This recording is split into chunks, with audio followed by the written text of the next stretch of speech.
ciidamada PMPF gaar ahaan cutubyada bariga ee saldhigyada guurguura oo si laba jibaara iyo gulufyada ka dhanka ah argagixisada ayaa maanta howlgal qorshaysan ka fuliyay deegaamo ka tirsan Buuraha Calmadaw.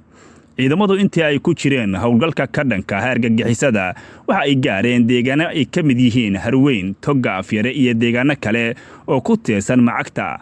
waxaanay kulamo daarana wacyigelin iyo isxogwaraysi la yeesheen dadka deegaanka iyagoo kala xaajooday muhiimadda ay u leedahay wada shaqaynta ciidamada iyo bulshadu amniga iyo xasiloonida guud ahaan Puntland gaar ahaan deegaanadaasi. sidoo kale waxa ay isla garteen xasilinta nabadeynta iyo ka wada shaqaynta amnigu tahay mas'uuliyad wadareed waajib ku ah qof kasta oo muwaadin ahi. dhinaca kale ciidamadu intii ay ku guda jireen howlgalkooda waxa ay ku guuleysteen qabashada hal ruux kaasi oo hubin dheer kadib looga shakiyay kooxaha nabadiidka ahi iyagoona u gudbiyay laamaha baarista si ay u gutaan waajibaadkooda.